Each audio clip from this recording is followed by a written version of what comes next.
budget hearing we do in advance, publicly noticed, and immediately upon the conclusion of the hearing, we will go to the regular meeting. So for the board, not a lot new here. So I'm going to go rather quickly. We kind of started out going back through the process. Non-instructional, Carrie did, Matt did instructional. Then we talked about the financials, the state aid and all that stuff. Then I kind of did the summary with recommendations. We had a week after that where we kind of had some discussion. We've had this presentation now kind of from big, which looked back at last year, to kind of medium, which is what you saw last time. I'll call this one small, right? So there's nothing new, nothing too exciting, very little new, I should say. So again, starting our hearing off with our goals and our mission statement, we do try to make sure that is the focus. We've talked about our 3 goals, the last one being the newest, the digitally fluent one, and the first 2 have been our goals since I've been here in this role. We've emphasized these guiding principles. Again, we've had these since I started, really trying to match our academic program and our budget, using data to drive our resources, which we know are very limited. The use of data, which we take great pride in. Again, that was goal number 3 at one point, but we really feel like we've institutionalized that across the board. And then where possible, reducing staff through attrition. That's to address our declining enrollment. Our budget pressures. On the expense side, we have an employee wage increase. We know that we have contractual increases that we're obligated to pay, and of course, those go up. Legal costs, the district is budgeting a little more this year for some legal issues that are out there to make sure they're prepared appropriately. Questar increases, Carrie kind of detailed those in terms of the capital budget, the administrative budget, just costs that essentially have been pushed down to us from Questar as their increases have, or their budget has gone up, that gets passed down. Utilities, materials, I think we all know that. There's the gas and the oil and all the stuff that we're seeing in our own homes, inflation type expenses as well. And then the employee benefits, which we'll go into right here. TRS is our teacher retirement system. The percentage rate went up about half a point. In real dollars, a little over 200,000. Totally out of our control. Again, that comes from the state to us. They try to keep it as flat as possible for budgeting purposes, but any little uptick is real money, as you can see. Our health insurance, we talked about how last year that said very little or very small increases. Unfortunately, we can't say that this year. Our increases are substantial. Budgetary impact of about $350,000, giving us about $500,000 in that slide right there. That's an expensive slide. On the revenue side, I'm calling it a budget pressure because you're probably seeing and hearing a lot about foundation aid increases and state aid increases. We are one of the very few districts in the state where we are not getting that foundation aid increase based on the formula that is in use at the state. We are actually overfunded. So we're the group that wants them to hold us harmless or keep our state aid flat. The state has been, I'll call it generous in quotes, in saying that we will not only hold you harmless, but a 3% increase. So if that was 0, we'd be in a lot of trouble, right? So the 3% increase will actually take in this case, because again, we are not ones that are getting a lot of money based on the correction to the formula. There's our state aid numbers. If you go all the way to the right, our year-to-year foundation aid is $512,000. That is 3%. So there's that number that I just mentioned. Our building aid, Carrie detailed in the past. It's very kind of inflated, sort of the exception to the rule, and that is really largely based on the flood. Remember, we spent about $2.1 million out of pocket, and then we got the aid back. So about $900,000 of that $966 is directly related to aid we're getting back due to the flood. So that number is much higher than we're used to seeing. All told, the bottom right corner, $1.3 million in additional aid. It's really $512,000 when you kind of boil it down, because the foundation aid is the number that matters. Tax cap, for us, we settled at 2.95. We were going to the cap. It's a revenue increase of close to $1 million. This is since the cap started, we've been at or below the cap. Last year we were below, so we're maintaining that, if not piercing the cap, but staying at or below, most of the time at. There's the impact of the 2.95 on full value assessments. Those are the increases. So someone with a $100,000 house would see an increase of about $55, $200,000, $109. So you can kind of read that through. But that again is the increase in the amount of your taxes. 1% of the levy, about $328,000. So you have an idea of what that means in terms of the revenue. Our budget summary, just so you have the numbers. You see our expenditures on the top line, our revenue, a little bit of a difference there. Really, I think the main factor here that we pointed out was the second to last row, the planned use of reserves. You see a reserve increase of $100,000. And we talked about how that is like when you are in your own home and you go to your savings account to pay for your regular expenses. So essentially what we're doing is dipping into our fund balance, an extra $100,000 we have in the past to help cover some of that gap. Budget to budget, our increase is $2.4 million. That's a 3.93% increase. Larger than normal for us, but that's what this budget to budget increase is due to those factors I mentioned before, really on the revenues, or excuse me, on the expense side. We looked at 4 options to address this. The first one was reductions. We are planning to reduce 4 aides. Really important to emphasize that those are IEP driven reductions. It's really, by and large, we have a 15-1-1 program that's going away, and there's 3 aides tied to that. So when we talk about reducing aides, it's really need driven, right? We don't have a need for them. So obviously, in our mind, it'd be financially irresponsible to just keep people on the payroll who we don't have a use for. In terms of the attrition, there's the 3 spots that we see that are going to go away, going back to that budget principle of reducing through attrition when possible. Middle school TA, middle school AIS teacher, and 1 intervention specialist, previously referred to as the academic coaches over the years. We had 3, down to 2, down to 1, we'll be down to 0. No layoffs there, but those are people who are retiring or have taken other assignments. 2 ways to replace. 1 is through the stimulus. Those are the 3 positions that we're going to look to fund through the stimulus money. An AIS position at the elementary school, and then 2 spots at the middle school, 1 social studies, 1 PE. At one point, we talked about cutting some of those positions, but because of the stimulus money, it'd be kind of silly to do that. The stimulus money is use it or lose it. So we project probably having to make some changes next year. That'll be in the reduction category, but we might as well use the money while we can. Those are things that are currently in our schedule. So when we talk about our programmatic options, it makes sense to keep them because they're offering value in our current system, which we feel is working well. The one of 2 is just to make it a little clear. We have 2 middle school retirements in PE. So 1 of the spots will be stimulus.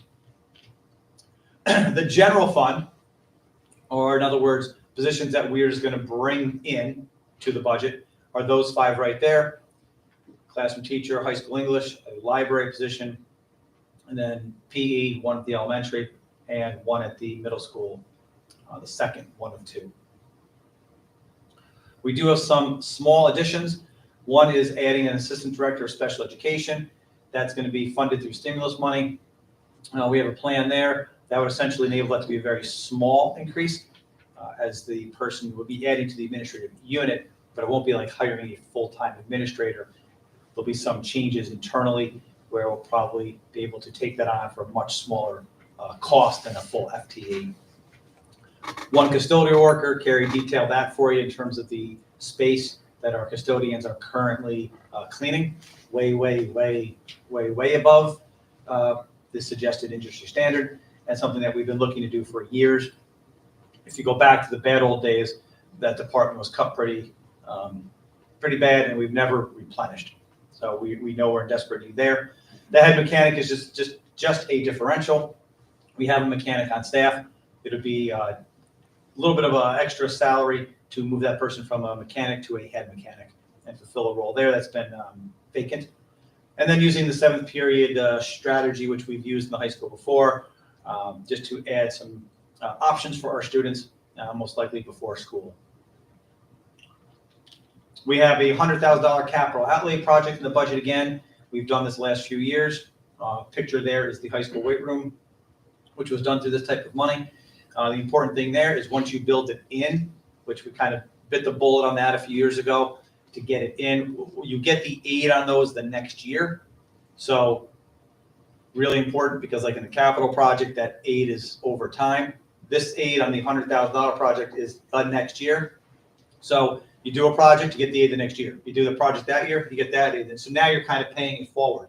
So that gap is much, much, much less. What we've targeted this year is the 12-1-1 room, really rooms are kind of connected adjoining rooms in the high school. Some space for our special ed students that we believe are subpar. They need to be touched up, they need to be fixed, they need to be renovated, and they need a lot of work to them. If we're under 100,000, then we would look to add some fencing down the first and third base lines for baseball and softball, and that would be to keep balls that are in play from going into the crowd. If you've been to our games, we have people who sit along those sidelines, so it's a safety issue as balls, either batted balls or overthrown balls are going in. You have kids walking around, parents sitting, people on phones, you have balls flying all over the place. So in order to do that, you can do work outside of the building if you do $10,000 or more work inside. Obviously, the 12-1-1 rooms would be more than 10,000. So if we have some room under the 100,000, that's what we would put it towards, is some fencing. The Questar STEM High School we've talked about here a couple times, I believe. This is a programmatic option that Questar offered for this current year. We did not buy into the service. They did it kind of late in the year. We looked at it, reviewed it. We've now removed that from the budget. So that was going to be for 2 spots. You see the value there, or the cost there, excuse me. At this point, we've taken that out of the budgetary plan, and we've notified Questar of that. The 3-year plan, we'll kind of sail through these real quick. These are the reduction attrition slides. So if you look at the first 3 lines, those are all attrition. Once they go away, they'll just not be in the budget for the next 2 years.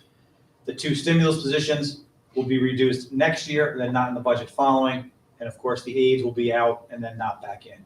So again, with these slides, we just wanted to give the board an idea of what was ahead. We hear the term both internally in Averill Park and in the paper and wherever else you're paying attention to, the fiscal cliff.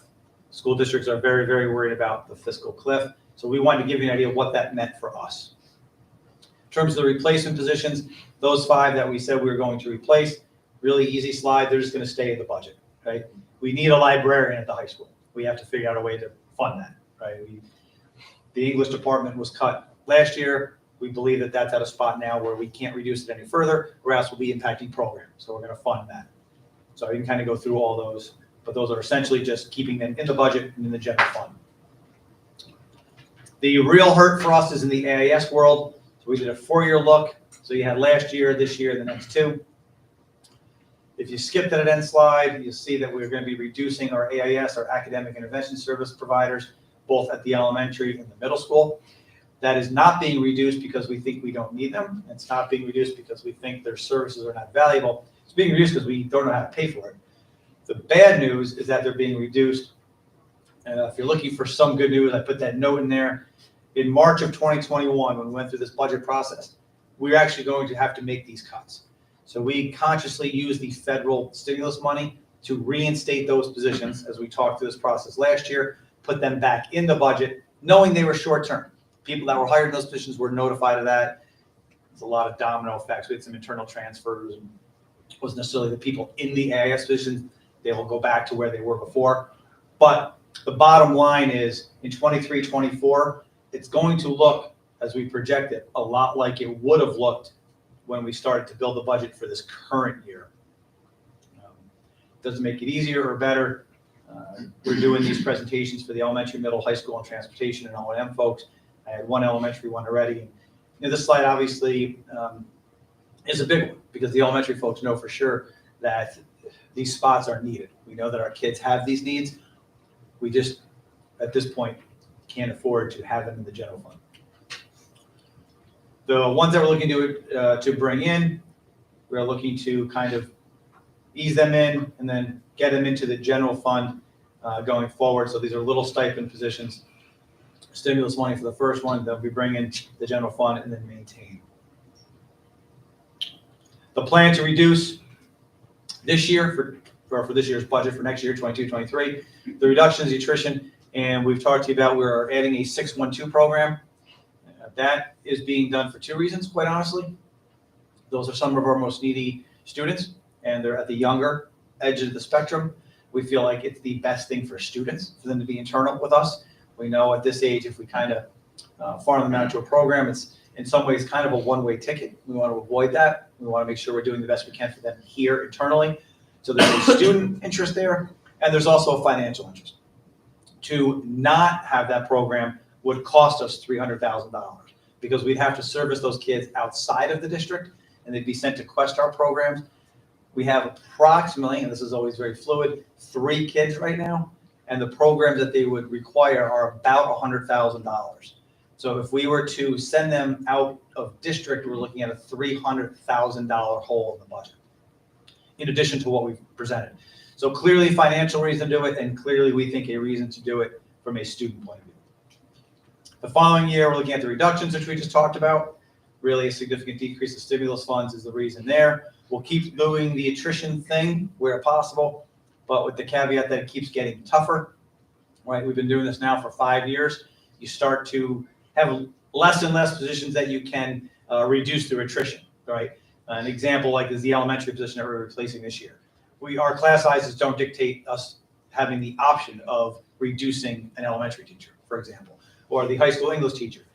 We don't programmatically have the ability, without really impacting electives, to reduce the English department, right? So you can always do attrition, you can always reduce that way, but you're really getting into the academic program, and we're trying to avoid that.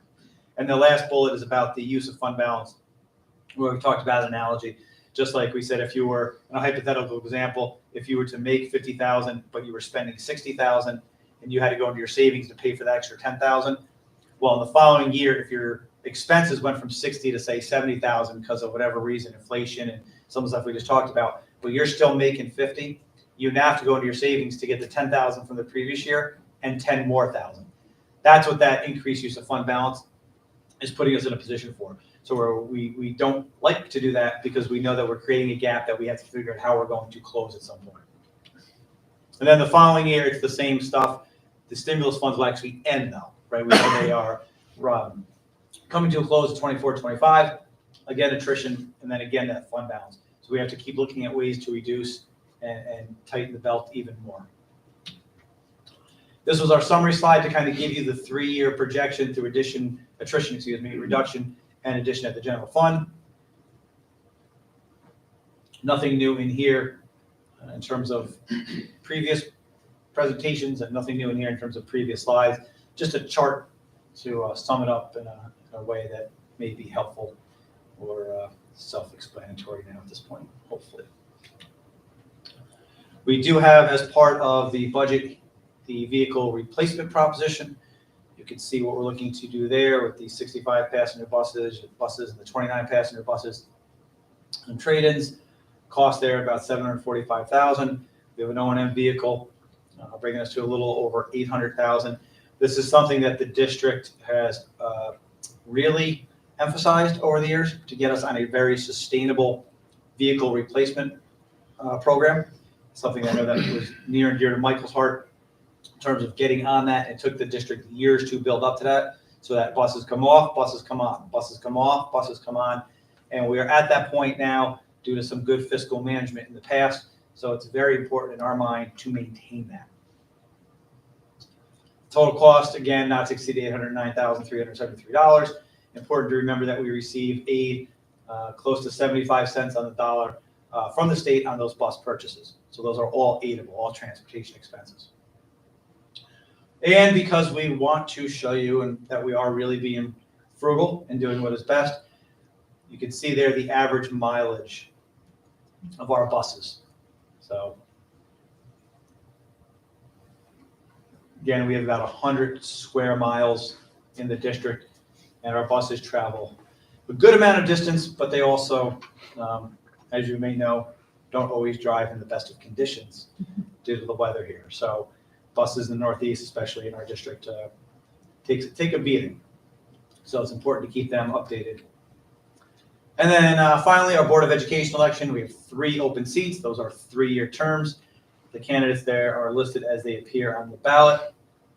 We had our Meet the Candidates night already, so we are prepared from a district point of view for the actual election. The vote itself, a week from tomorrow, 7 a.m. to 9 p.m., and as always, will be in the high school auxiliary gym. And that concludes this year's budget hearing. Any questions from the board? How do you get absentee ballots? How do you get absentee ballots? You ask Carrie. How do you get absentee ballots, Carrie? So if you want to request an absentee ballot, you have to reach out to Yvonne Phillips in the business office. She will send you an application that you have to fill out to return to get your absentee ballot. If you need your absentee ballot by mail, you need to contact her by tomorrow.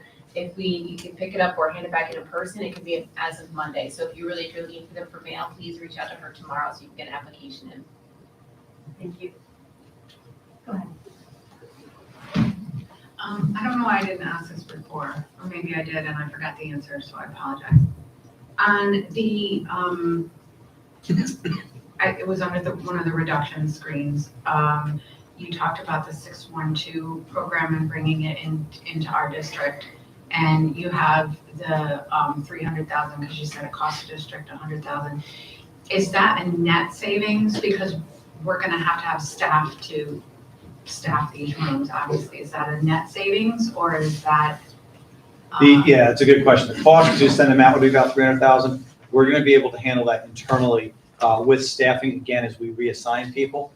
We're doing some of the stuff with our SEL coaches. We'll be providing some of the support in that room, and it'll be done with staff that's currently in place. The special department is always very fluid because kids' IEPs change, kids age out, all that type of stuff. So we're always projecting in advance. So that'll be handled by current staff. Am I correct, Matt and Carrie? Oh, misspeak.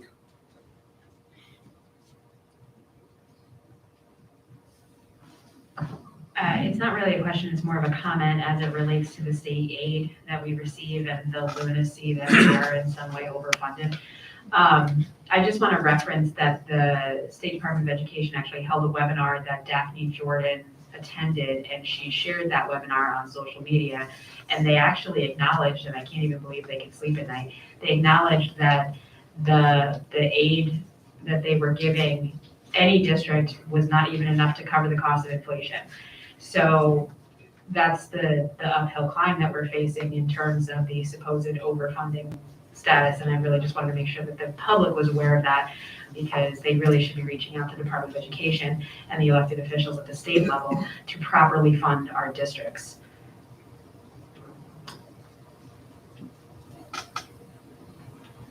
Yes. Two things, and I don't want to hold stuff up too much. Carrie, this for you, just obviously again, not tonight, but going forward, I think what might be good for us to get is those mechanisms. I don't like spending down my savings a lot. I really don't. So whatever mechanisms might be besides attrition, we don't want to cut into program. Learning what other ways there might be to start putting that back. How much do we put it back on? If we add 20,000 at a time or 100,000, is it, what are the mechanisms and what is the manner in which you sort of start attacking that? Assuming that you've already started attacking it in your own mind or somewhere, but I think getting that kind of, once we get through this, sort of getting a sense of how you start to build that back up, when, if, would be helpful for me as a board member. And my other question, Jim or Matt, I can't do the math right now when my kids are going to be out of the elementary school, but the AIS staff, will they have, if they need the AIS specialists as a resource, if they sort of have a situation that comes up where it's like, I need somebody with more expertise than me, will the folks at the middle school and the high school be available as a resource for those elementary school AIS staff? Yeah, for the students, is what you're asking? Well, we have, when we say that there's 6 AIS positions, throughout the elementary school. Yeah. Right? But not an intervention specialist. Oh, okay. Okay. So one thing I'm good at is knowing what I don't know and saying, okay, I need to talk to somebody with more expertise than me about this. Yeah. And so will they have, I get that the intervention specialists at the high school have their own So, yeah, there over there, but- there aren't any intervention specialists left after this year, so that internal expertise is gone. However, we've done a lot of professional development with our K-5 teachers over the last 2 years. We brought in a group called the Reading League that have really expanded our knowledge base amongst our classroom teachers. Not in preparation of losing, I certainly did not want to see that position go, but understanding that in absence of that, at least we have more internal knowledge than we did prior to that. A lot of what the intervention specialist does is really reinforcing the knowledge that we've gained from those workshops, and a little more boots on the ground, pushing in the classroom, supporting. So we're going to have to pick up those pieces a little bit, but that's really an elementary focus for that position. I wanted to comment about the bus proposition.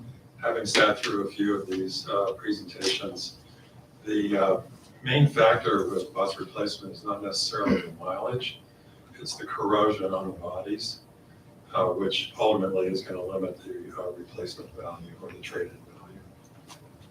Thank you.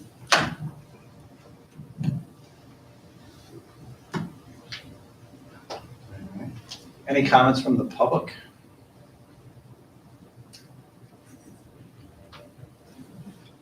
All right, Jesse, I'll turn it back over to you for the start of the regular meeting.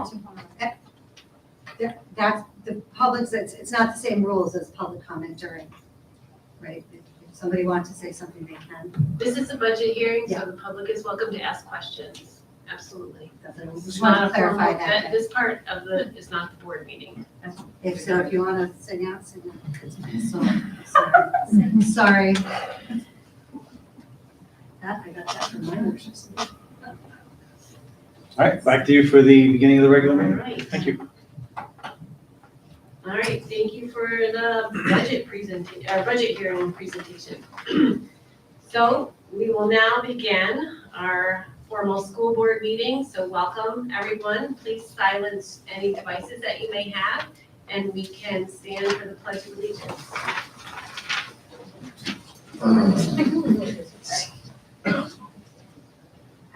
I pledge allegiance to the flag of the United States of America, and to the republic for which it stands, one nation, under God, indivisible, with liberty and justice for all.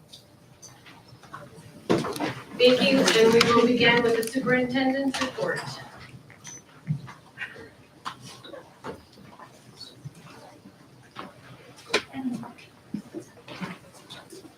All right, thank you. Very short report tonight, and I think want to do something that I usually don't do. We always try to talk about the past. Part of that is because it just makes things cleaner, right? So our board report and our video are all done on Friday, and things that happen like that next weekend, we don't talk about because it goes on to the next one. But when looking at the information, things that have happened since the last report, there wasn't a ton to report, and I really thought it was valuable to bring your attention to what's happening here in the high school next week. So this message went out from the high school to the community, and I think this is probably one of the most important events that we're going to do. I will be completely honest. I have a friend of mine who's in recovery who has seen Chris many times and has actually developed a relationship with him. He called me one day and he said, I was at my daughter's game. He said, hey, there's a special on him tonight. You got to record it. So I got home that night. We were at the game. Thankfully, my wife knew how to program the DVR from the softball field, because I didn't. And I said, okay, let me just turn it on, watch it for a couple minutes, see if it's any good. And I don't think I moved for an hour, like just stared. And at that time said, boy, this is something our kids really need to see. And then talked to people in our group of friends who he sent this message to, and they had the exact same feeling. Like people didn't move when you sit. It's the most engrossing presentation I've ever seen. This was ready to go prior to the pandemic. We had it set up for that year, and we were very lucky that we were able to partner with the Bethlehem School District to bring Chris here at a little bit of a discounted price. We got a little 2-for-1 special. So some money was cut off because we try to save money when we can here. And then really, as this talks about, the very generous support of the foundation of Tim and Kim Murdoch over at Nopiates, who this is obviously very near and dear to them, and the sheriff's office.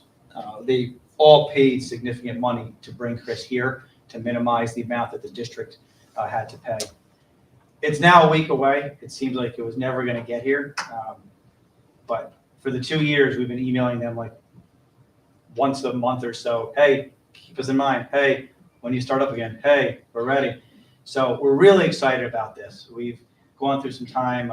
Heath has done a great job of bringing a professional company to do the sound in the auditorium so kids hear it. There's no issues with sound quality, that type of stuff.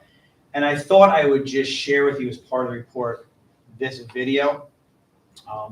It's pretty intense. And you can see here it's based on his first day stuff, which is his presentation. And Lynn, if you can hit the lights, thank you.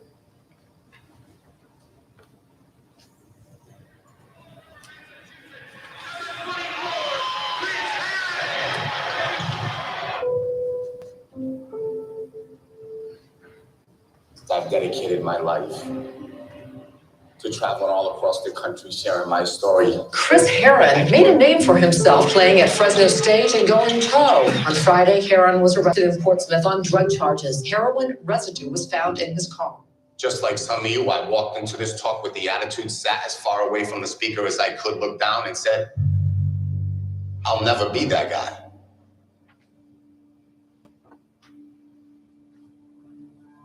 Anybody can drink in the basements.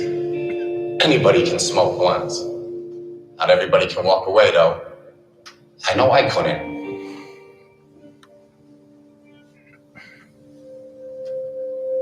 If I asked this school to walk into this assembly today with pictures of drug addicts, 95% of you would have brought a picture of a person in the final stage of their life because of drug addiction. But nobody asked about the beginning. You don't think we start somewhere? You think we look like that from day one? We focus on the worst day and we forget the first day.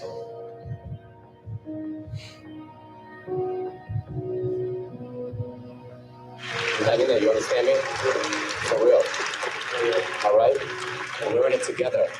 See, everybody thinks this talk is about drugs and alcohol. This is about struggle. This assembly is about you, not me. Anybody can walk in here and show you a 30-minute movie and tell you their life story. I want you to forget my story and think of yours.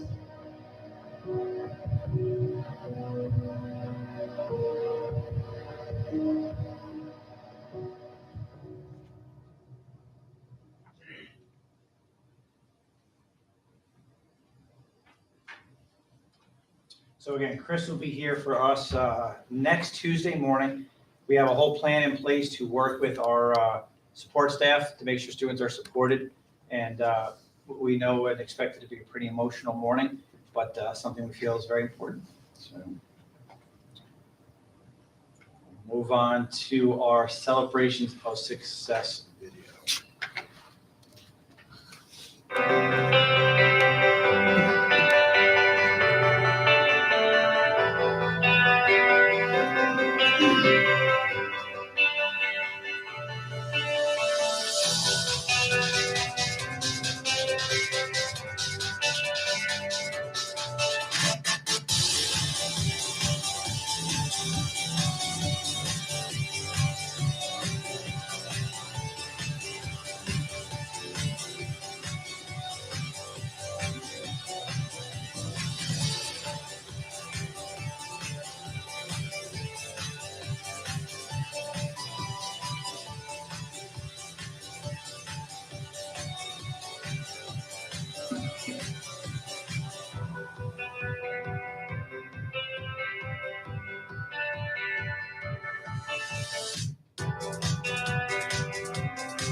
concludes the superintendent's report. Thank you. The next item on our agenda is the art curriculum renewal presentation. There you go. So while they're setting up, I'll give a little brief introduction to what you're about to see, really between this meeting and the next meeting. We're real excited to have the first of 3 teams that have been working all year on curriculum renewal. If you remember from the presentation back in the fall that I gave on teaching and learning, I talked a little bit about the renewal process. It's really an opportunity for teachers across all 5 buildings to work together to talk about teaching and learning in a content area. So this year we have 3 teams. We have a team representing K-12 science, K-12 social emotional learning, and K-12 art, who we have here tonight. And what makes it unique, and I think new for all of us here, is that it's giving them an opportunity to have time to work together K-12. We often work within our buildings, but it's really challenging to get these content areas across buildings because of schedule and meeting times and start and end times. So to get them in the room together, talking about their content, talking about instruction, talking about what's best for kids is something that was really needed. So we're excited. This is a new process for all of us. So we set some parameters of what we were hoping to come out of it, and then said, if you have to blow them up, because make this about what you need as a department. So for me, I'm excited to hear what the different groups came up with. This year is really about review. They're looking at their instructional practices, they're looking at their curriculum, they're looking at materials, resources, assessments, and from that review, hopefully they go next year into a second year where they actually look at what do we want to change, what do we want to revise to improve our program. So they've spent the year really digging into what they currently do to make it better going forward. So I'm going to turn it over to our amazing art team. I've been fortunate to pop in at various times throughout the year and was always blown away by what I heard. I had some very deep conversations, and I knew they were primed to be the lead-off hitters for our presentations. So I'll turn it over to the group. Christine, if you want to introduce yourselves in the group. Thank you very much.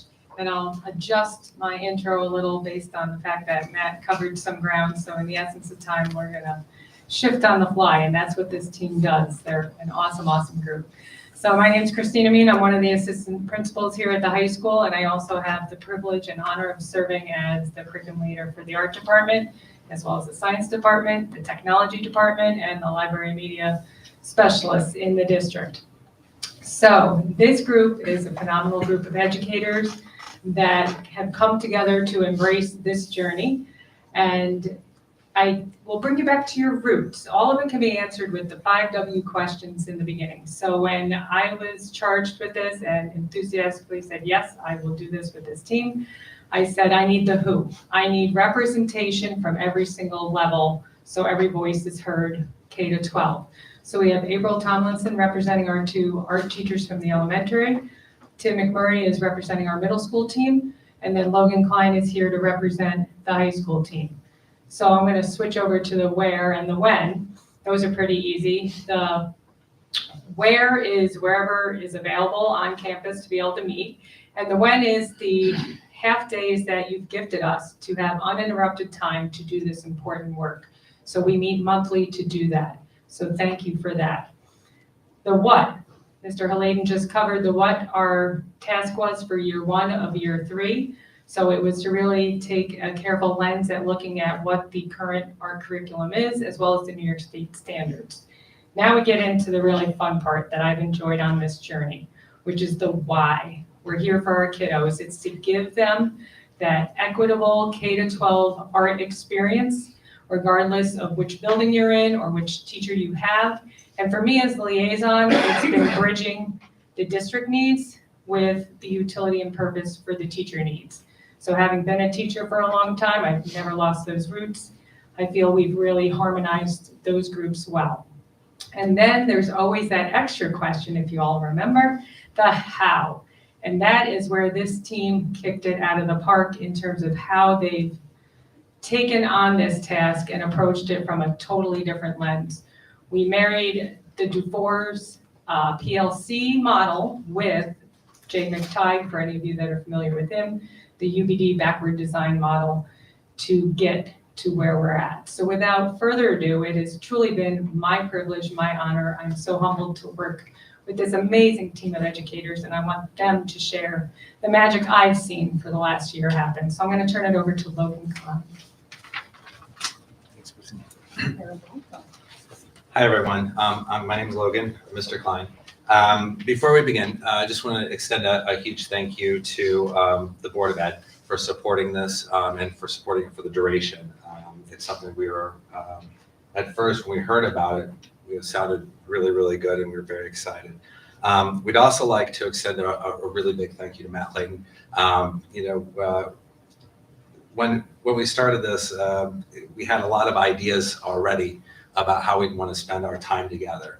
And right from the get-go, we kind of pitched what we'd like to do. And Matt was enthusiastic about it from the get-go. So we really appreciate that. And the conversations we've had along the way, I think you were at just about every meeting. So we really appreciate it.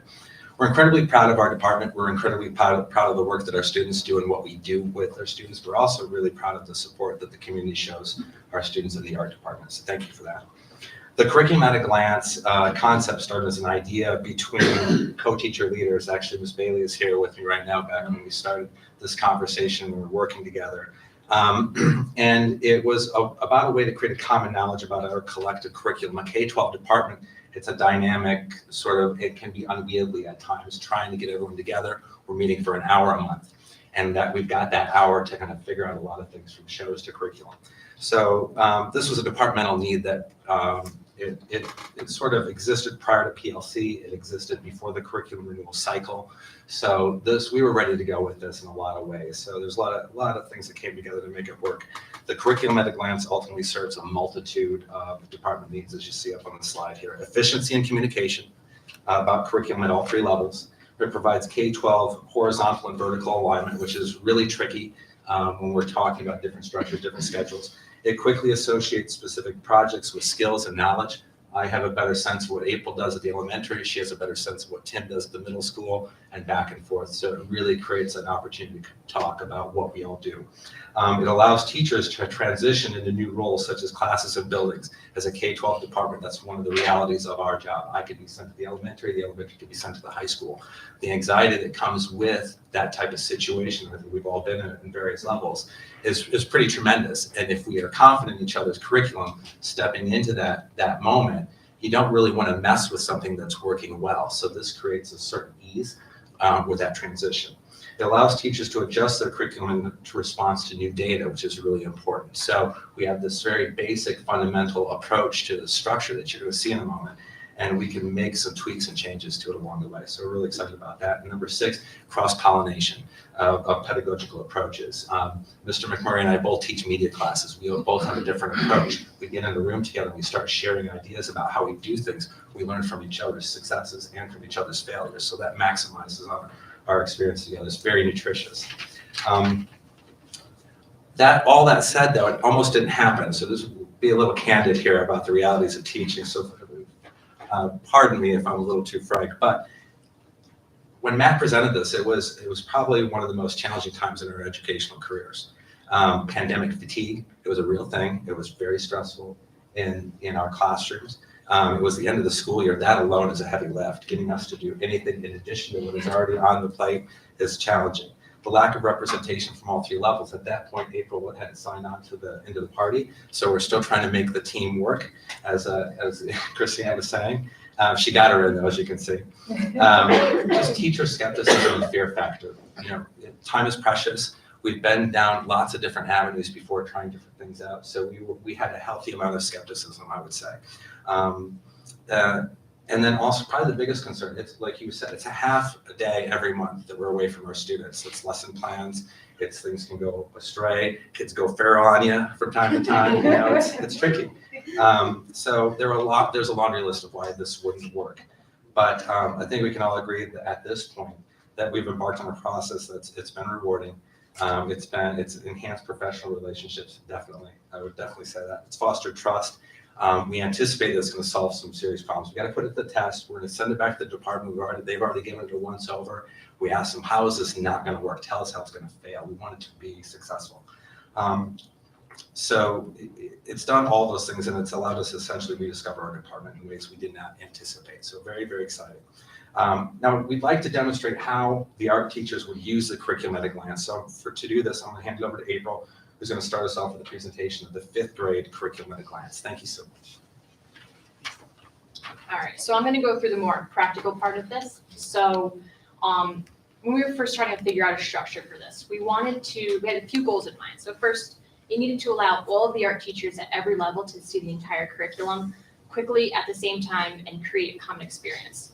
Second, it needed to solve challenges of individual teachers as well as the department as a whole, and have the flexibility to kind of morph with the curriculum as it evolved, and that's kind of the flexibility Logan was talking about.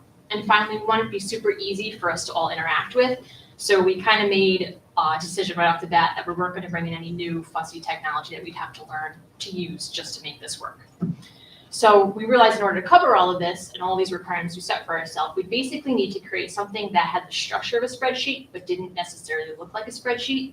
That was Logan's guideline. It had to be visual. It couldn't look like a spreadsheet. So we went with Google Slides, something we all know how to use. It's very flexible. It's easily accessible from any of us in any building, wherever we're at any point in time. And it's very visual. So that is what we're going to use to organize and present our work. So I'm just going to walk you guys through I'll go pretty quick through what we built. I'm going to use my 5th grade curriculum to show you guys. So we have it set up kind of almost like chapters. At the elementary level, it's broken down by grade level. Middle school and high school is broken down by specific classes. Each chapter, because I'm calling them, would start with this glossary page. And the information here gives you, for me, my grade level. In the upper right-hand corner, it tells how long the course is, whether it's a full year or half year. At the elementary level, not really relevant, but at the upper levels, that's very important. Down the left side, that's like our pacing guide. It breaks down when each project's going to be taught, whether it's trimester or semester, depending on the building. And then down the right side in the yellow box is our list of New York State standards, which also happen to be our 11 essential standards that we decided on as a full art department team during our curriculum work on those half day that we got to work together. All right, so then from our glossary page, we move into each project having its own individual page. So as a team, we decided we were going to pick the most essential information we could put on here without it becoming super overwhelming. So obviously the grade level is still up in the corner, a title for the project gives a good amount of information, and a student exemplar visual on the slide. Up in the upper right-hand corner in the blue bubble has a span for when the project should be completed so that everybody can stay, like all the elementary level will stay completing at the same time. And then down the right side, the medium being used, skills and knowledge being covered in that lesson, and then examples would be if there are any artists, artworks, books, anything that you're going to need to support the lesson would be listed down there. And then up in the blue, the big blue bar at the top, you see those colored bubbles. And if I flipped back here real quick, under the New York State standards, you can see they're color coded and those numbers correspond. They're broken down into 4 categories: create, present, react, and connect, and then one number under each. And then you'll see as I flip through, they kind of change with each project. So this is just a quick sketchbook assignment. It's a 1-day project. We only cover the creating part of those standards. As we flip through, you'll see it starts to build. The projects become more in depth, and we start to build on more of those standards. They become more included. So further in the year, bigger projects, and same information on all of them. And then that would be my final project. So then this part, hopefully this works right. This is pretty cool, and this is kind of what pushed us to, I think, go with the Google Slides. Is if we pop out of slideshow and I put this in grid view. This was April's pragmatism here when it came to the priorities. This is Logan's visual spreadsheet. All right, so if we look here, and I think a little bit here for you guys. There's 2 rows right there. Those are my 5th grade curriculum. So you can really easily see really quickly at a glance, you can see my visuals for each project, so I can quickly go right in there and I can figure out which project we're doing. But the big thing is those bubbles, those colored bubbles right there. Even if you can't necessarily read the numbers, you can see the colors, you can tell what category they're in, and we can tell what standards we're hitting at what part of the year and for what project. So very clear on that part.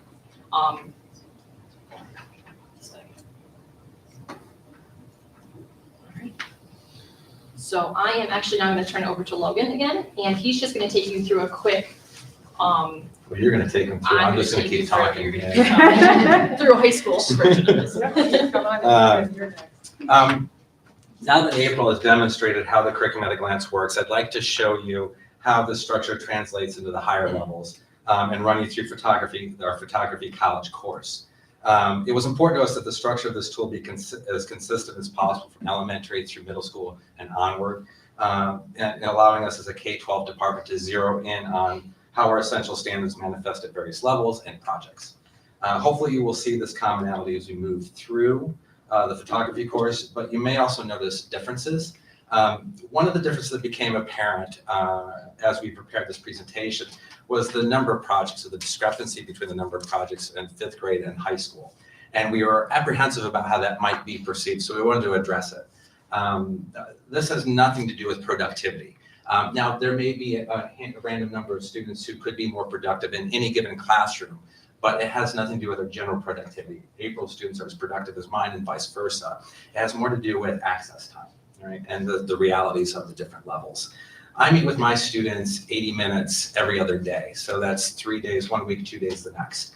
At the elementary, Anne-Marie and April are seeing their students for about 40 minutes, and they're seeing them 3 times a month, maybe 4 times a month in a good month. So that's a dramatic difference, and that's just the nature of specials at the elementary. And it's something that our team needs to be mindful of as we're discussing curriculum and vertical alignment and the teaching of skills and the retention of knowledge, et cetera, et cetera.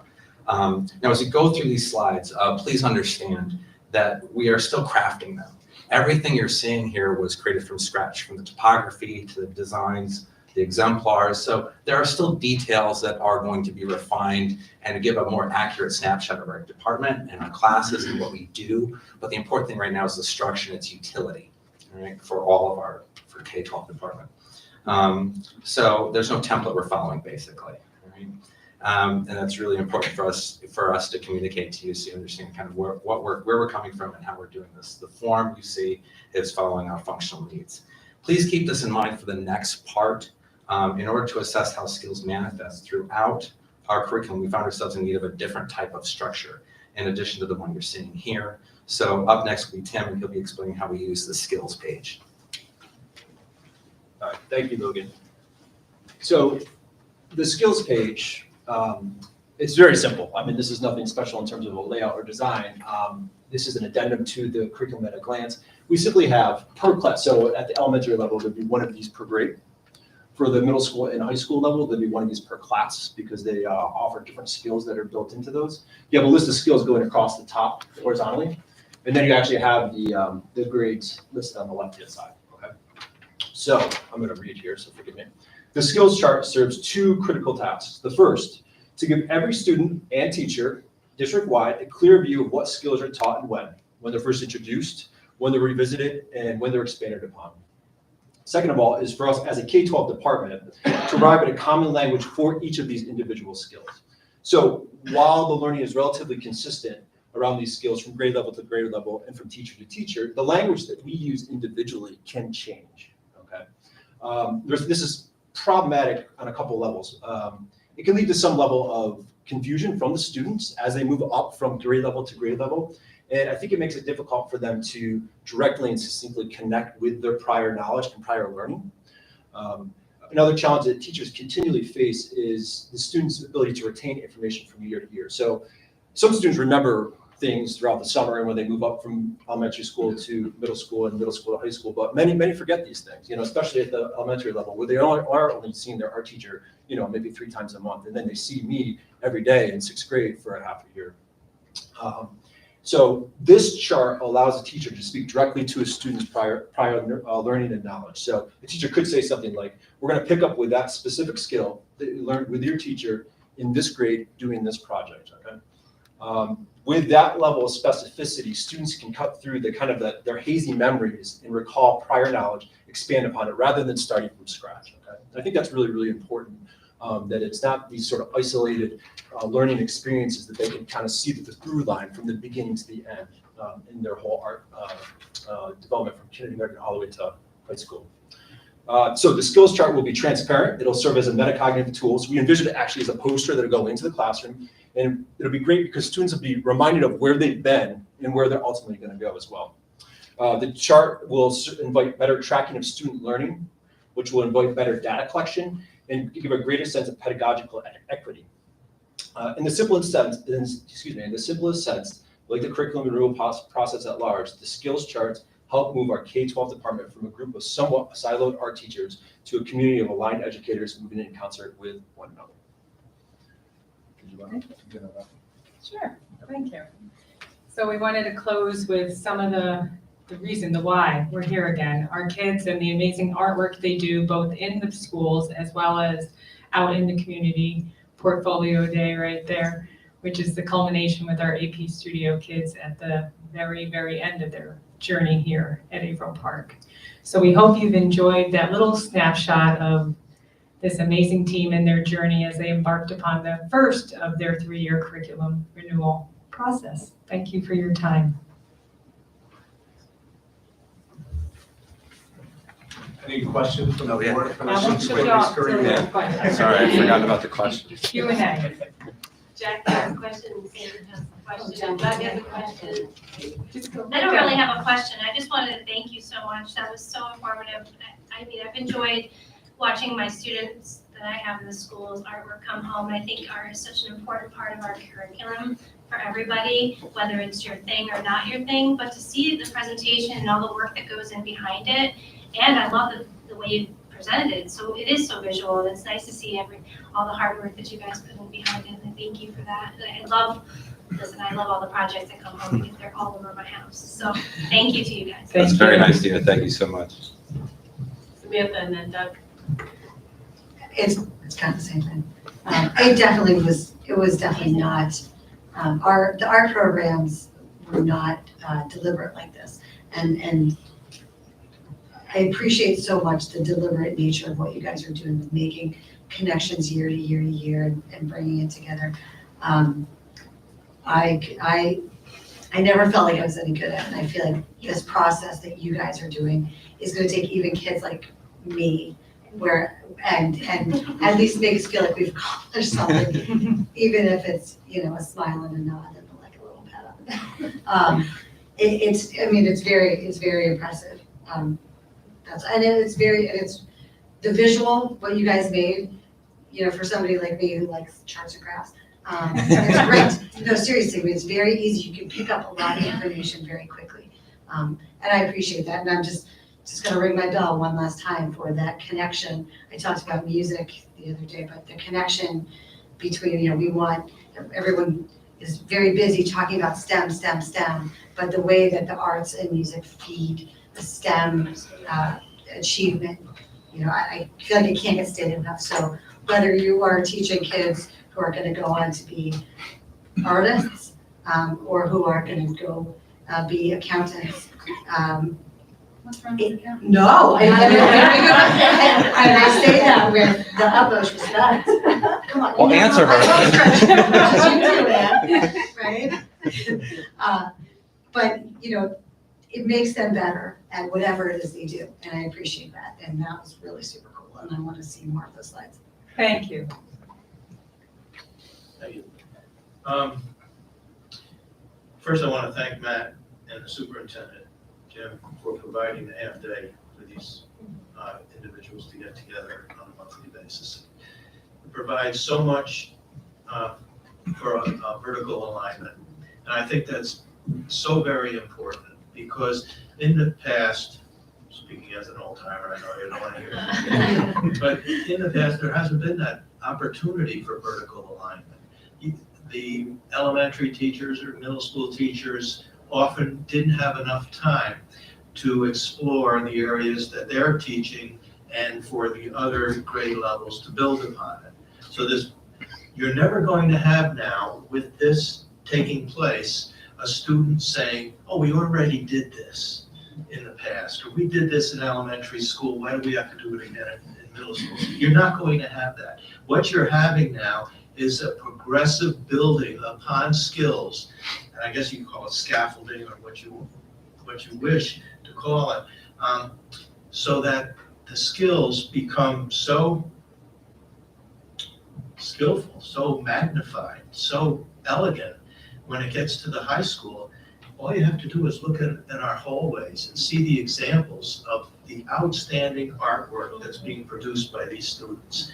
And that's the payoff for this type of a program. And I guess, Christine, the question I have is that you've mentioned the other subject areas that you work with. Do they all have the opportunity to meet on, Yes, let's say, a we regular have, basis in a line? We have a rotational cycle right now, so we have 3 groups that are currently in this process. With this group, some of my colleagues are in charge of the other groups, but everybody in iterations year after year are going to be added into doing this, so all departments will have this. I'll jump into it with that. And so we built a cycle. So it's an endless cycle, really. Art will get 1 year off by the time they go through a 4-year cycle. Last year was actually their first year. It's 1 meeting. It's called On Deck. And it just kind of gets them prepared for what they're going to do this year. So that's the first year. This is year 2. They still have 2 more years where they do revise and then they evaluate the changes they made a couple years down the road. And then they get a year break. And then we start it up again with On Deck. And in the meantime, there's other groups coming in each year. So there's always at least 2 content areas in each stage of the 4 stages. So there'll be a lot of curriculum work going on. This spring we'll be introducing math and physical education / health. They'll be coming into the revision stage or the review stage next year. So there will be always 2 new content areas being introduced to Ringgold. Great. Thank you. I just want to say I love. When I first moved here, I was so impressed with the level of art that you see, even from the elementary grades, just floored at the skills that some of the kids have. But what I really love for the community to see is the amount of dedication that you all have put into the curriculum and this presentation and how invested you are in the work that you do with our students. I think it's really important. Obviously, the work that you're doing behind the scenes and the students see that, but a lot of times the members of the community, we kind of get caught up in the hustle and bustle of day to day, and so we don't get to see what the man behind the curtain is doing. And I absolutely adore it. You're doing a fantastic job, and I appreciate it. Thank you. Thank you so Thank much. you. I want to follow up on Doug's comment too. This is a very progressive idea, which I think is fantastic and applies to all disciplines. It does. Really. And not only we're breaking down the silos, which have inhibited creativity for so long, but again, going back to every discipline, even integrating these disciplines as you're going through is a really progressive and great idea. And that's one reason I love Averill Park Schools. Thank you. Can I just add too? I said it in as part of the speech in the opening and stuff, but there was a lot of trust put on us in terms of structure. Matt came in with, it wasn't like he was being dismissive or yeah, you guys figure it out. He came in with a structure. He had so much work that he had created to give us guidance, and we politely said, "Do you mind if we go not, rogue?" Yeah, we not use that." And to his credit, he listened. Like he said, we did have to make a pitch. We did have to explain. And to his credit, he said, "That sounds great." And he's come in kind of like a kid, just like with the enthusiasm that I think we all felt early on when we were training to become teachers. So it's been very nice on that level. But I do think it's a testament to it was a heavy lift getting us in here. If it was a different year, I think you would have saw more teachers in there. But it was a tough time. So it's a testament to teachers kind of giving administrators the benefit of the doubt, and also administrators trusting their professionals to do their job and care. And seeing the talent and knowing the strengths within your people and tapping into them to create that. Yes, I just wanted to say thank you so much for stepping up and being your perseverance through the process. And I hope that you remind your colleagues that are coming through the process that it actually works in the end. And what wonderful work. So thank you very much. Thank you. Any other questions? No, everybody no, said everything. I think everybody covered it for sure. Thank you. I don't think we heard love enough. One more. Thank you. Thank you so much. Feel free to head out. You guys good? I'm sure. Your one chance. So this, Are we all set? sorry about that. This brings us to item number 4, public comment for items that are on the agenda. And I do have one blue sheet, but that's for the second public comment period. So we will hold that. I don't know if anybody has any. You didn't receive any more blue sheets for the public comment? Okay. That brings us to item number 5, to approve the minutes of the April 26, 2022 meeting. Megan makes a motion to approve and seconds. Discussion? Hearing none, all those in favor? Aye. Aye. Passes unanimously, thank you. Item number 6, the consent business items. I would actually like a motion to approve items number 6, 7, and 8, the consent agenda for business items, personnel items, and special ed recommendations. Peter makes a motion, Megan seconds. Do we have any discussion? Done. Just a quick question about G. How often do we refinish the gym floors? Once a year, twice a year? This is my first year, but I think they are done fairly annually, especially at the high school, get the wear and tear on it from all the athletics. The bid that's on tonight covers all of the gyms within the district. And 2 of them, West Sand Lake and GW, it's a full sand down, reline, and finish, because those are in the worksheet, so it's gonna hit all of them. That's a reasonable price considering the number of gyms that are addressed. Yeah. Thank you. Yeah.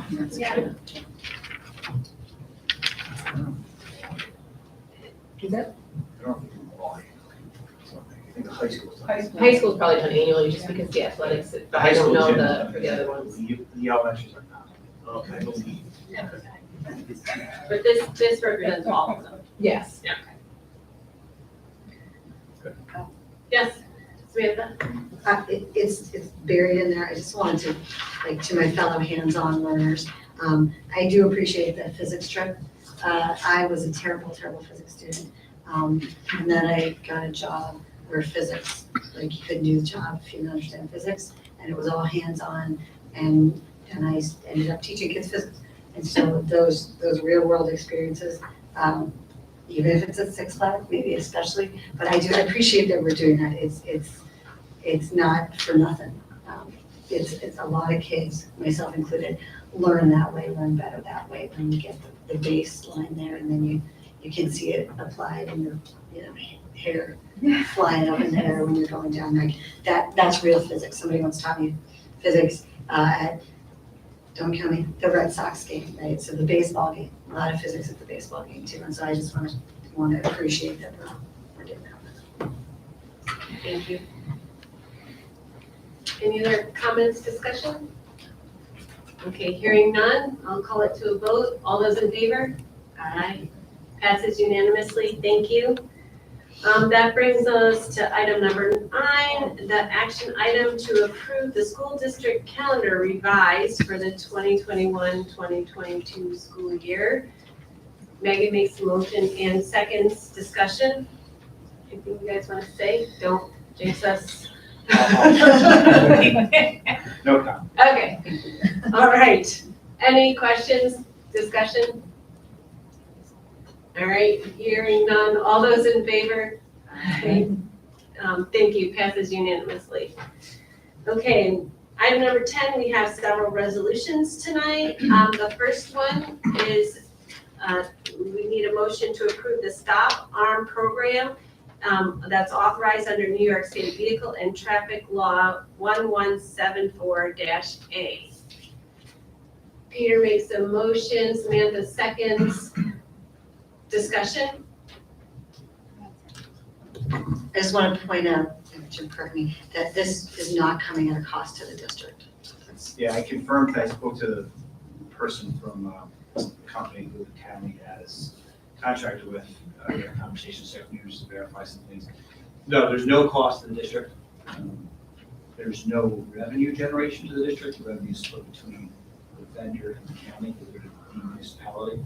We appreciate the county legislature passing this law. It's something that the school districts have been advocating for.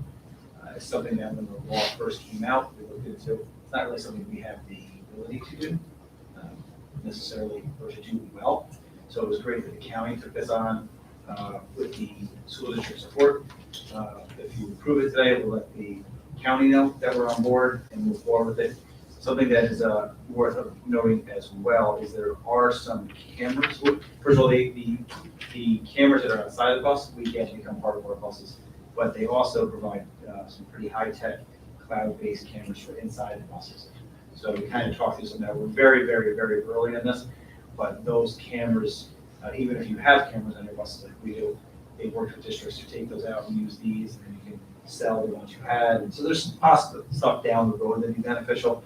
But the main thing for us is to work with our colleagues in the districts, the sheriff's office and the county to improve the safety for our students and our drivers. And do we need to clarify what it is? Does everybody or the public know what it is? Should I? You can. Go ahead, yeah. I detailed on the website. It's just, it's the camera that watches the side of the bus when the stop arm comes out, so that when kids are, because they can't, right, my understanding is right now they can't get enough data to track down folks who would contravene that and would come around while the kids are getting off the bus. So safety first. So. I was shocked and dismayed at the number of cars that pass school buses with their lights flashing. And you hear the statistics, and it's unbelievable. And what this does is take a picture of their license plates and so you're able to identify the vehicles that are passing stop school buses. And I'm all in favor of this. Yeah. I think they not only take a picture, but they also have a video, so you can see the vehicles approaching and whether they even paused or just went right through, or it's a video too. I believe so, Yeah. yeah. The picture is what they send the offender. When you run a red light on the. I don't know what they do. It's not on the actual arm itself, it's on the bus, and it has like a 180 view. It's not.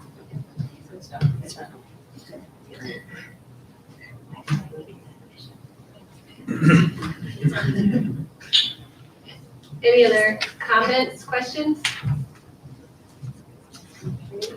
Hearing none, we'll call that to a vote. All those in favor? Thank you. Passes unanimously. I agree with Doug. I support that. The next resolution is for the Board of Education to create a policy committee whose charge is to review any existing or new policies and make recommendations to the board on such policies as a result of such review. The committee shall be comprised of 3 Board of Education members and the district personnel and the Director of Personnel Development. Any other central office administrators who have special knowledge about any particular policies may also participate. The committee is created effective immediately. So do I have a motion for that? Megan, seconded by Samantha.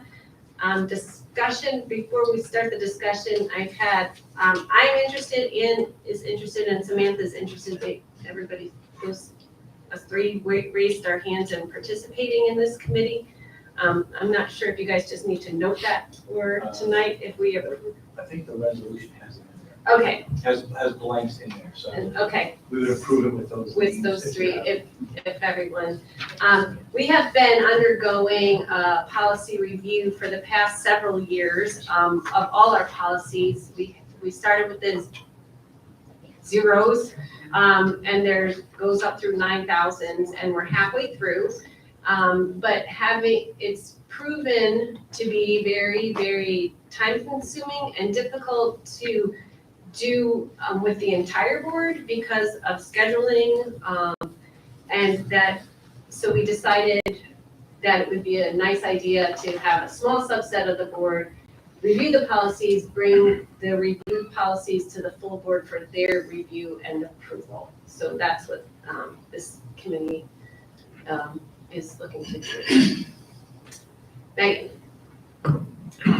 For the public who may not be aware, this policy review is kind of like painting the Golden Gate Bridge. When you get all the way to the end, you get to start over at the beginning. And I, for one, am 100% in favor of lightening the load a little bit and making it a little bit more structured. I like this.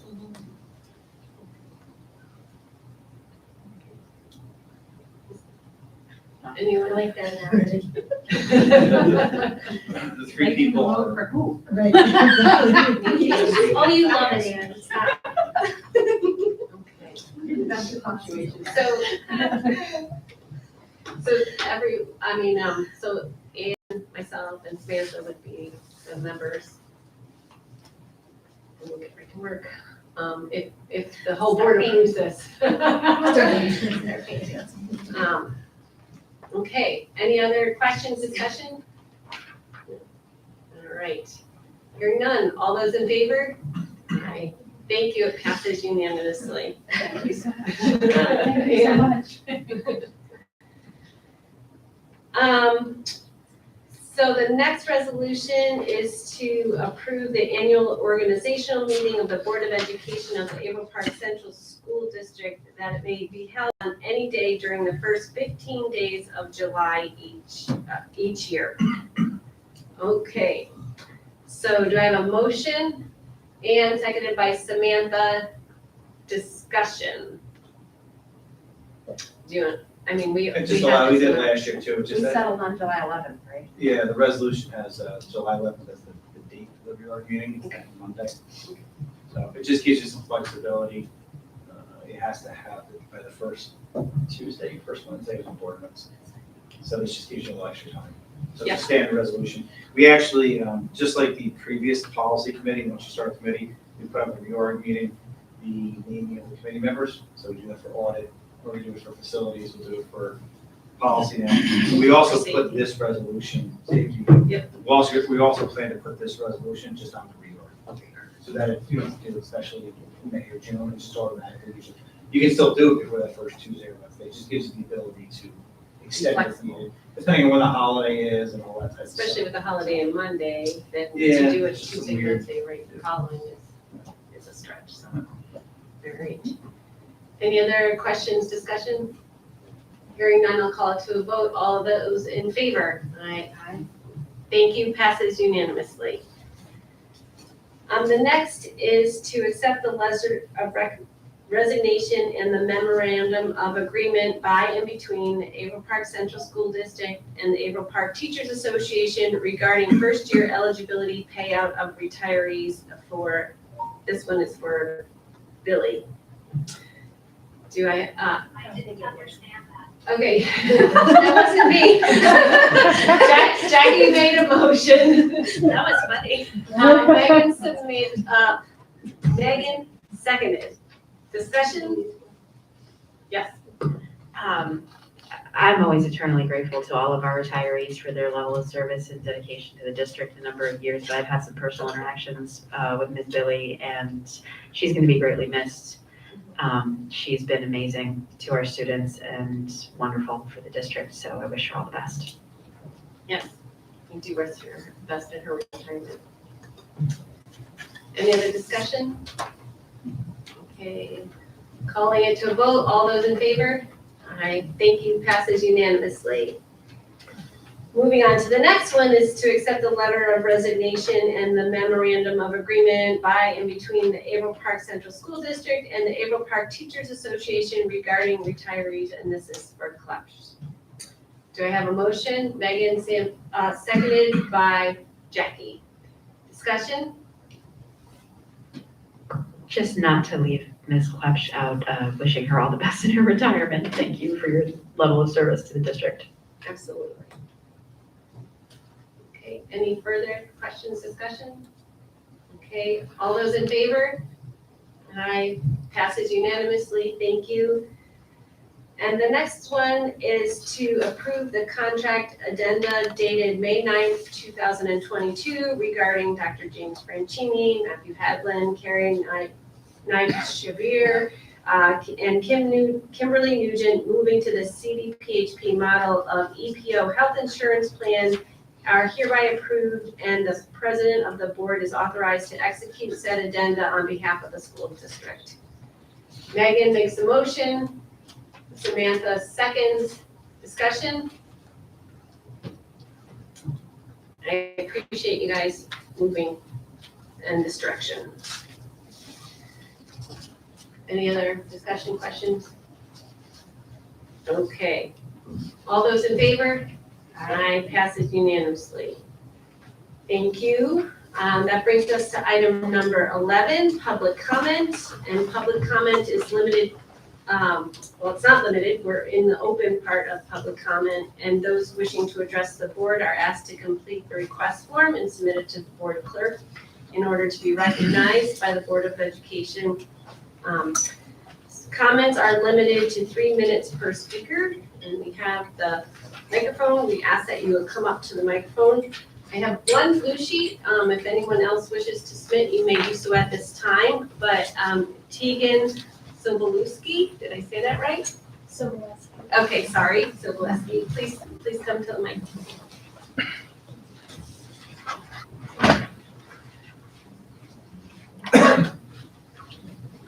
Hi, as already said, I'm Tegan Sobolewski, and I'm a junior at the school, and well, at the high school. And I'm here to necessarily talk about the needs for more mental health awareness. I watched the Meet the Candidates, and I know that that was also a very important question amongst the candidates. And I think it's very important that we kind of emphasize and bring more support. I'm not sure if that's necessarily an issue with funding. I'm not aware as a student of all the funding issues. But I necessarily think that it is very important for not only the social aspect, but the emotional aspect, because it affects our schoolwork, and if people are in sports, it affects them all around as well, to have that support. And we do have some supports because I've used them myself, and I know it's very important to not only the students and staff, but I genuinely think that it needs to be more emphasized. We have had like wellness days. I do necessarily think that those were helpful to a very minimal extent. It doesn't necessarily meet the needs of individual students, it meets the needs of the student body, and I genuinely think that more support needs to be emphasized. And I don't know how to necessarily bring across that or necessarily bring that into the schools, but I do genuinely think that it needs to be more emphasized as a student, like in a student perspective.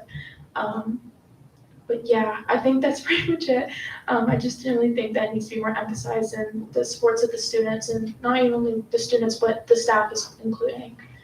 Excellent. Well, we thank you for your feedback and your perspective and for sharing it with us. Thank you. Thank you. I have a question. Okay. For Jim. Okay. On this topic, well, I wanna thank Tegan for coming tonight. Do we invite students to come to the table and speak with the administrators on how these programs, if they're meeting those individual needs? Is that an idea that we could invite some students to participate with like a round table, similar to what we do with the community engagement, where teachers and students and admins can sit down and have, maybe some more frank conversations on that?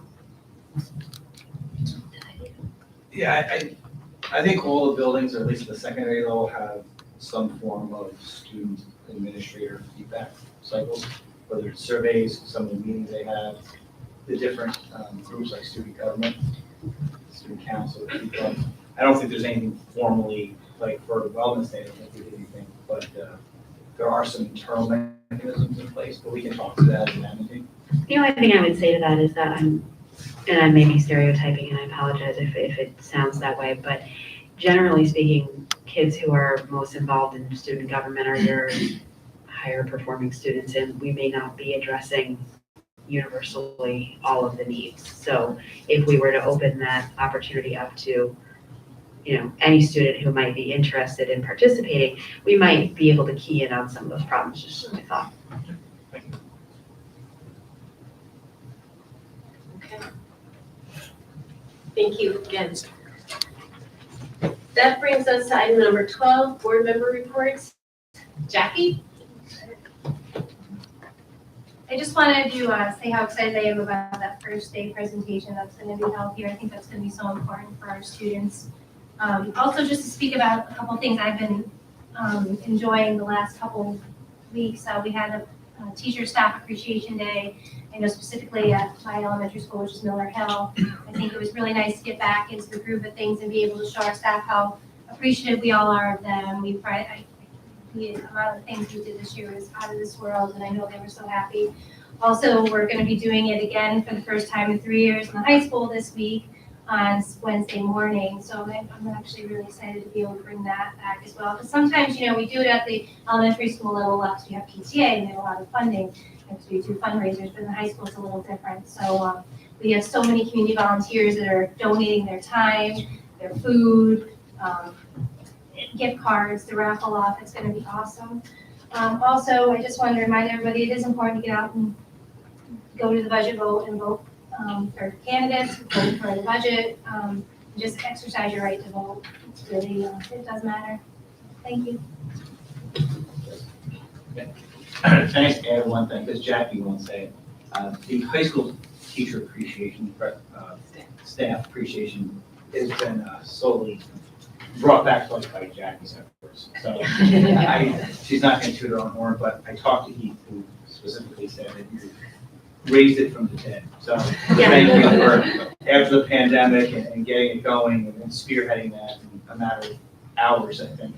Yeah. It went from maybe not happening to 6 hours later, I'll tell you what, So- people jump right in and really volunteer, and I have to say, I'm so proud and No, thank you though for taking excited, it yeah. Because it was, Yeah. it was in danger, so Yeah. we It's appreciate gonna it. be awesome. We have students also, just so you know, that are gonna be there to help serve the teachers at 6 o'clock in the morning. So the kids that are coming out that early, my daughter was like, seriously? I'm like, yeah, you're going. She's like, okay, I'll do it. Yeah, so it's gonna be great. Excellent, thank you. Go ahead, Doug. Today was a nice day. I happened to drive by and I saw, the sun was shining. It was a beautiful day. The construction class was outside building a shed. The automotive guys, small engine repair, were outside. They were fixing up their lawnmowers for the annual lawnmower race that I'm looking forward to towards the end of the school year. I imagine the PE classes were outside, and I think that just lets off a lot of steam. That gets people in a better mood, and I'm glad to see that the weather broke and those classes were able to get outside today. Kind of freezing. Yeah, it's freezing. On another thing, I'd just like to say, Jim, that was a nice budget presentation. We've seen that a couple times. Carrie, thank you for putting that together for us, the whole budget. I wanted to just tell the public, and I'm not saying anything about how you're going to vote on the budget at all, because I can't do that legally. Right. But I will describe the process. I just want everyone to know that the process starts just a few months after school starts each year for the budget for the next year. And the principals get input from teachers in terms of not just their wants, but their absolute needs. They filter them at that level. And then they bring it to the administrative staff. Correct me if I've got any of this wrong, but I'm just doing it from memory. And then the administrative staff brings it to the board. And a series of public meetings take place where we go over each section of the budget. And sometimes we ask for some things to be modified, dropped, added, whatever. And Tegan, one of those areas that we paid particular attention to during the 3 or 4 month budget process that we're involved in was mental health issues. And we made sure that that was an integrated part of our overall program and our budget. So thank you for reinforcing that for us. Next week is the vote on the budget, as well as if the budget passes, we're able to implement the programs that we have planned in the budget. If the budget does not vote, Well, then a lot of the programs that we have, both after-school programs and during the school day programs, are in danger. And the reason for that is we have $500,000 in fixed costs in addition to our regular costs. And that $500,000 has to come from somewhere, and that's a lot of money when you're talking teacher salaries and programs. So the board at that point, if it doesn't pass, has about 3 options. One option is that we can put the budget as is up for another vote in June. We can put up a budget that's modified with reductions, or we can go directly to contingency budget. And a contingency budget is horrific. It damages both after-school programs and in-school programs. Very bad situation. But I just wanted to say, I hope you consider very carefully the budget that's been prepared, the budget the board voted unanimously to approve that budget, and consider it. And if you have any questions, just ask the administration over the next week about questions concerning the budget, because it's very important, and I think it's a very good budget. Thank you. Yes, agreed. Thank you, Doug. Samantha? I really do want to thank Doug for explaining those 3 options. You took the words right out of my mouth, and I just want to say again, I appreciate, I said this the last time, the percentages that we're dealing with, where we're living in a 7 to 8% inflation, a world of 7 to 8% inflation. We are only getting 3% from the state, and we are just over 3% in what we've increased budget to budget. So we're doing a lot with a little, and that's one thing that the work, again, I want to thank Carrie for working this budget in a way that's not just this year, but future years. And I'm going to third the whole just get out and vote May 17th.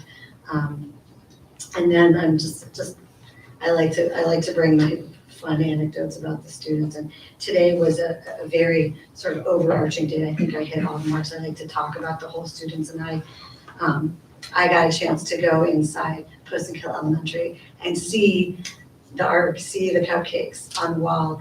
And it's not just cupcakes, there's light, there's perspective, like I said, in a way that I just could never do. And I'm so impressed. So the elementary school, one of my neighbors, she is in student government. She is heading over to Oswego next year. She wants to work with refugees. She's on the lacrosse team. And just a bright go get 'em. She's gonna make changes in the world. And then another conversation about a student who, socially struggling a little bit more, not been out of the park academically, struggling with some of the mental health, and struggling to make sure that they're heard as a student who's not on student government, who's not on sports team, and who's quiet and I say as a big mouth, as a full-on extrovert, I've a lot of respect for folks who live more quietly than me, which is almost everybody. It's true. Coming back to that physics field trip, I'm calling it the physics field trip. It's also the amusement park field trip, but you really start, and then Doug, you're talking about woodshop. Again, another course that was not so great, but you get a picture of what the possibilities are for the students in AP, and they're almost boundless. And to experience it all in one day, I'm a little bit overwhelmed. But it's really amazing. And that's, again, to do that with the budget constraints that we're facing, is no small feat. And that's what I think we want to remember, keeping that in mind, all those students, the ones that we hear from and we see all the time, the ones we don't maybe hear from, we want to serve all those kids, whatever they're doing. And it's just, again, I got a really whole picture today and my head is kind of still. So that's all. Thank you, Samantha. Megan? I want to thank Tegan again for coming out tonight. I have not always been so willing to get up in front of a group of people and talk. I didn't really grow into myself until well after high school. I would have never gotten up as a junior and spoken to a group of adults. And I think you did a wonderful job, and I appreciate you coming out, and I hope you stay engaged, because high school is not an easy place to be for anybody. So we see you, and I'm so glad you came. And in that same thread, I want to just touch on the Chris Herron visit, because a lot of addicts pick up their first drug use in high school. And so to have Chris here to address that to our students now, I think is really important. I have lost people to addiction, so it's really amazing that we're doing that, and I'm really so glad that we can have that in our schools. Just some other things I want to reference, just in terms of our students who show up for people in need.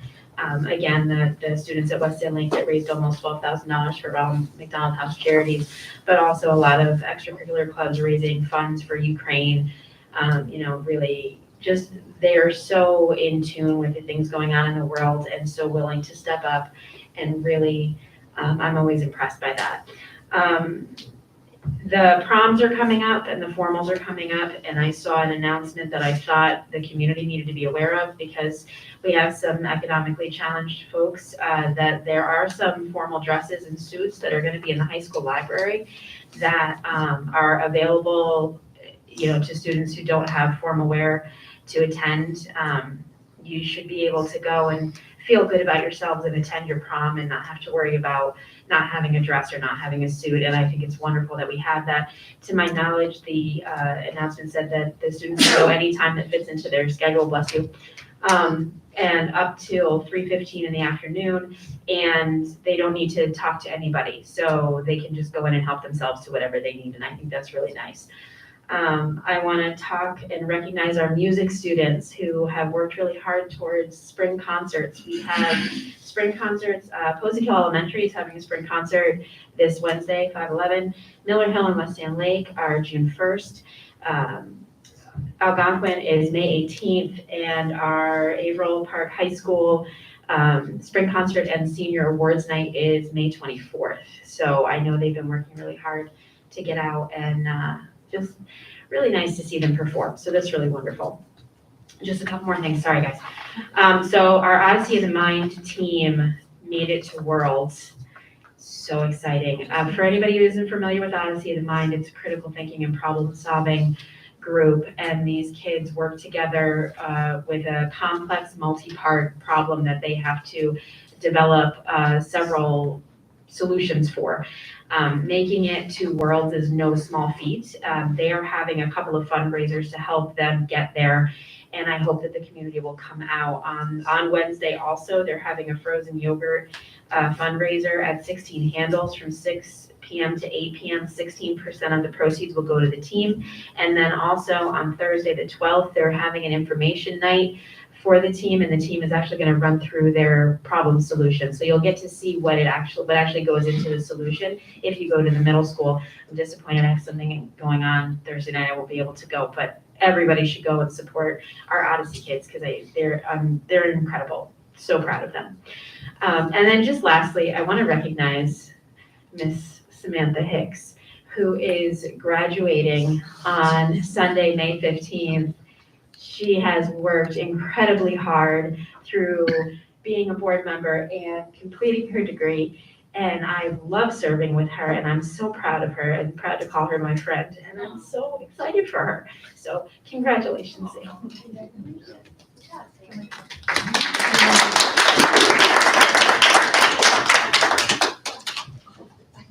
Thank you, Megan, that was wonderful. Ann? Is there anything left? No.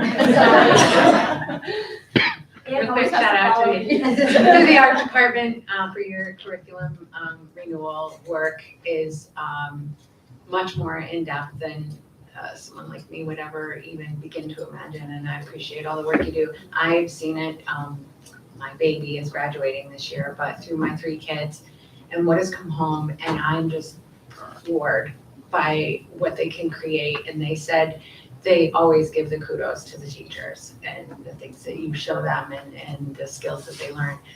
And all you have to do is walk down the hall of any of our district's buildings, and it's just, the work you're doing is showing, and it matters not just for art, but for so many other areas in a child's life and in their brain. So thank you for a really wonderful presentation tonight. I'm not gonna mention the vote, because everybody knows by now. Tegan, I wanna say to you that I know as a student, whenever the time came to stand in front of the class or do a presentation or talk to anybody, the overwhelming dread that we felt, it was like the worst day. But to voluntarily come up here and speak to us took a lot of guts, and I appreciate that. And we are hearing you and listening, and it's really important for us to hear your perspective, and I appreciate you coming out and talking to us tonight. I have a question for Jim that I didn't ask before, and that's about the Chris Heron presentation next week. What about the students that are in the CTE or the New Visions or off campus in the mornings? Like, how can they participate in this?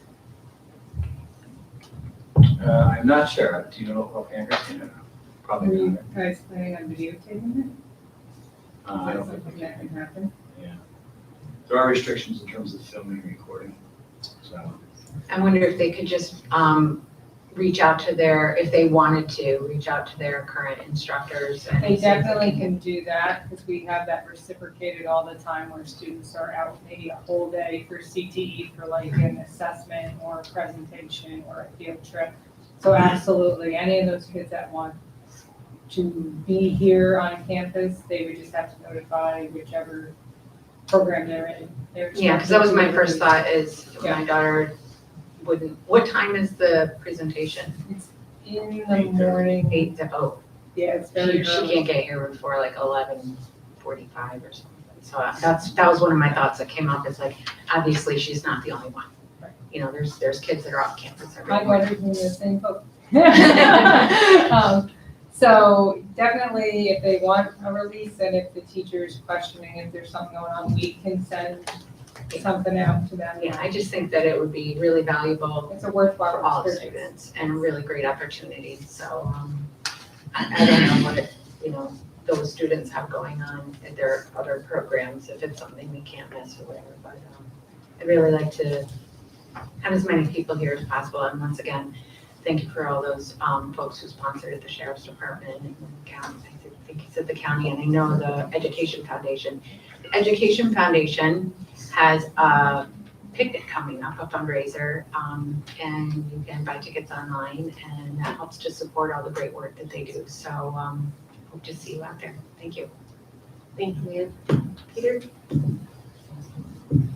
I want to thank Doug for covering the process for approval or consequences of the budget. And also, the presentation of the art department was very impactful, I thought. It was just a really progressive idea, and I think I'd actually like to start all over again and follow the process. I remember taking art in kindergarten and being criticized for coloring outside the lines. And as a result of that, I turned to science. I would love to go back. World needs those two. Nothing wrong with that. But I think too often art is a target for budget reductions, and I think your contribution really opens up the importance in development of kids' expression, creative thinking, going thought process is really so important in all disciplines and not really appreciated. So this is really a nurturing part of education that cannot be overlooked. So I want to thank you for your ideas, Matt, for your support of it. I think it's just incredibly important. So thank you. Thank you, Peter. For you. I am not going to try to repeat. I think my colleagues here have covered most everything and way more eloquently than I could ever ask to do. But there was something I would like to address, something that was stated at the Meet the Candidates event last week that really gave me pause. One of the candidates said something to the effect like, all of our 7 current board members are liberals. My first thought was that in my 13 years on the board, I can honestly say that board members have not spoken about individual political party affiliations, ever. We all understand that politics have no place on our school board. And then I thought more about it. This board, as well as every other board member I have served with, may display liberalism. By this, I do not mean liberal as a noun with a capital L and as defined by any one political party. I mean liberal as an adjective with a lowercase l. The American Heritage Dictionary defines liberal with a lowercase l, an adjective as defined to favor reform, to be open to new ideas, to be tolerant of the ideas and behaviors of others, and to give generously and amply. And how does this liberalism show up for our current and former board members I've worked with? Well, we are all liberal with our pride for our students' accomplishments. We are liberal with our appreciation for all our school employees. We are liberal with our support of creative thoughts in our budget process that balances our community needs and our student requirements. We are liberal with our encouragement of ideas that support greater opportunities for our students through courses, clubs, and other novel arrangements. We are liberal with our cooperation to make our board highly effective. And we are liberal with our endorsement of every student every day. And if that makes us liberal with a lowercase l, then I, for one, am proud to display that liberalism. So thank you. Well said. Well said. Okay, that leads us into the last item on our agenda, the executive session, and to discuss pending contract discussion. Do I have a motion? Megan makes a motion to move to executive session. Peter seconds it. We do not have need to return to public session after executive session. So thank you, everyone, and good night. The whole time.